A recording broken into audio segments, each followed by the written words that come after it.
The barrage, the NDSA report, Adhyaksha, the barrage under the present condition is rendered useless until fully rehabilitated.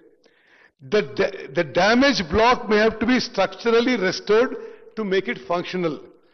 Considering the commonalities, the likelihood of the failure of other blocks resulting in a similar mode exists.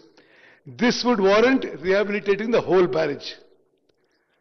అదే విధంగా చాలా స్పష్టంగా national dam safety authority వాళ్ళు ఇచ్చిన మరి main observation filling the reservoir in the present condition would worsen the barrages health and should not be resorted to. మేము NDSA అభిప్రాయం మేరకు 21 అక్టోబర్ 2023లో బ్యారేజ్ కొలాప్స్ అయింది. మేము అధికారంలో వచ్చింది 7th డిసెంబర్ 2023. మేము వచ్చిన తర్వాత 3 బ్యారేజీల్లో నీటి నిల్వ చేయలేదు. చెయ్యకపోయినా అధ్యక్ష, దయచేసి సభ్యులందరూ గమనించాలి, వాళ్ళు మాట్లాడితే కాళేశ్వరం నీళ్లు. మేము మేడిగడ్డ, అన్నారం, సుందిల్లా చుక్క నీళ్లు నిల్వ చేయకున్నా, కాళేశ్వరం నీళ్లు ఉపయోగించకున్నా, highest ever kharif crop was last kharif.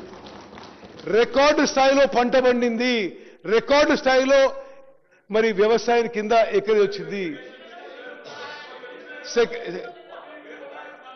Because అంతకు ముందు మీరు అబద్ధాలు చెప్పారు కాబట్టే ఇది. అధ్యక్ష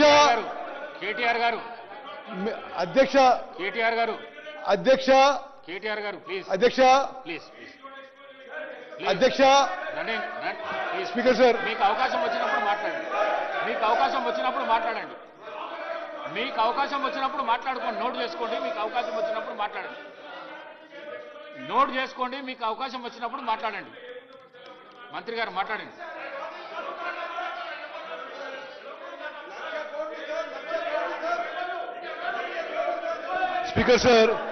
స్పీకర్ సార్, ఇది అంటే అసలు ఇంత సీరియస్ ఇష్యూ వాళ్ళ రెస్పాన్స్ చూసి అసలు రాష్ట్రంలో అందరు ప్రజలు కూడా గమనిస్తారు. మీ వల్ల మీ హయాంలో ప్రాజెక్ట్ కట్టిండ్రు, మీరు డిజైన్ చేసిండ్రు, మీ కన్స్ట్రక్షన్ చేసిండ్రు, మీ హయాంలో ప్రాజెక్ట్ కూలిపోయింది. అసలు ప్రాజెక్ట్ మాకు తెలియదంటే అవును, వాళ్ళ హయాంలోనే ప్రాజెక్ట్ కట్టడం జరిగింది, వాళ్ళ హయాంలోనే కూలిపోయింది. ప్రాజెక్ట్ కూలిపోయిన ఆ తర్వాత ఖరీఫ్ పంటలో, యాసంగి పంటలో రికార్డు స్థాయిలో తెలంగాణ రాష్ట్రంలో highest ever agriculture acreage, highest ever paddy production. భారత ప్రభుత్వం నుంచి తెలంగాణ రాష్ట్రం భారతదేశంలో నెంబర్ 1 ప్యాడీ ప్రొడ్యూసింగ్ స్టేట్ అని ఆఫ్టర్ మేడిగడ్డ బ్యారేజ్ కొలాప్స్ అయిన తర్వాత అని చెప్పి నేను మనం చేస్తున్నాను. అదేవిధంగా అధ్యక్ష సార్, మీరు మాట్లాడదు దాని మాట. Vigilance commissioner regarding Medigadi inquiry noted that Vigilance Commissioner noted that there is no IS code, Indian Standard Code existing for secant pile cutoff. There are IS codes for Z-type sheet piles, RC diaphragm cutoffs for structures originally proposed in DPR. DPR లో ఒక foundation propose చేస్తే వీళ్ళు కట్టింది వేలే foundation తోని. Okay, during course of execution of works, if any new item of works are required, ఇది Vigilance Commissioner report. During course of execution of works, if any new item of works are required, they shall be awarded to the work executing contractor, duly checking the contractor's competence in execution of such similar works. The previous work experience of agency in executing similar work was not verified. Vigilance and Enforcement has submitted this to the Commission of Inquiry. ఈ నిర్ణయం ఎట్లా జరిగింది? Project execution మొదలైన తర్వాత 9 జనవరి 2017న ఒక మీటింగ్లో, ఆనాటి irrigation మంత్రి చైర్ చేసిన మీటింగ్లో decision was taken that led to replacement of originally proposed diaphragm walls, Z-type sheet piles with secant pile cutoffs. మరి మా ప్రభుత్వం వచ్చిన తర్వాత ఇంత పెద్ద నష్టం జరిగిన తర్వాత 1,00,000 కోట్లు ఖర్చు పెట్టి ప్రాజెక్టు నిరుపయోగంగా ఉంది. 21,000 కోట్లు అయితే స్ట్రేట్ అవే నష్టం. ఏది మేడిగడ్డ అన్నారం సుందిల్ల బ్యారేజ్లు ఆ కట్టడానికైనా ఖర్చు ప్లస్ వాటి పంప్ హౌసెస్కి 21,000 కోట్లు అయింది.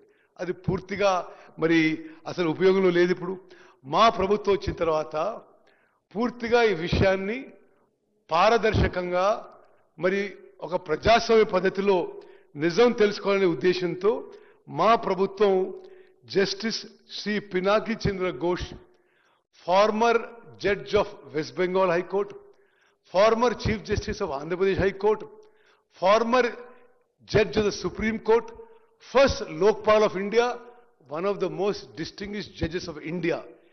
We appointed him, we requested him as a commission of inquiry to conduct judicial inquiry on certain allegations of irregularities and embezzlement of public funds by corrupt practices in constructing the barrages of Medigadda, Annaram and Sundilla of Kaleshwaram project.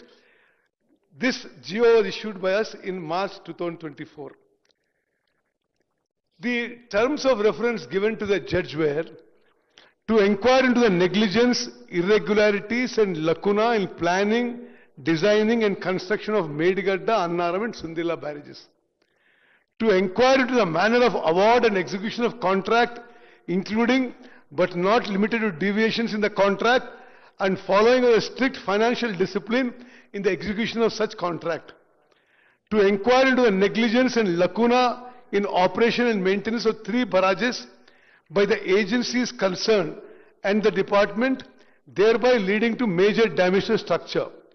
To inquire into the quality control and monitoring aspects, negligence and other malpractices by the agencies to contractors and department.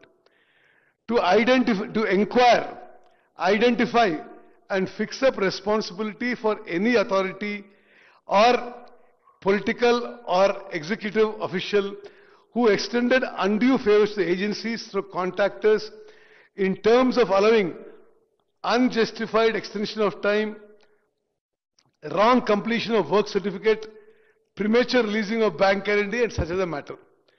The commission shall fix responsibilities for the lapses identified by during its inquiry into the above matters and financial implications on the lapses identified. Adhyaksha, this judicial commission headed by a Supreme Court judge, వాళ్ళు చాలా పారదర్శకంగా following the due judicial process, they have gone about doing this inquiry. వాళ్ళు both state and national papers లో కంటిన్యూస్గా advertisement ఇచ్చారు. ఈ project గురించి ఈ విషయం మేము ఎంక్వైరీ చేస్తున్నాం, మీకేమైనా చెప్పదలుచుకుంటే ఎవరైనా సరే ఈ ప్రాజెక్ట్ గురించి ఏమైనా వచ్చి మాకు స్టేట్మెంట్ ఇవ్వండి అని చాలా పారదర్శకంగా వాళ్ళు they went forward. The commission also visited the Medigadda barrage, Annaram barrage and Sundilla barrage. Pursuant to such public notice, affidavits have been filed by nearly 110 members, including general public, NGOs and officials. Total number of people examined was 119, including the then Chief Minister Shri K. Chandrasekhar Rao Garu, then Irrigation Minister Shri T. Harish Rao Garu, then Finance Minister Shri Etal Rajendra Garu. After giving everybody a fair chance, giving a fair inquiry, a transparent inquiry, the Commission of Inquiry submitted report on 31st July to the government.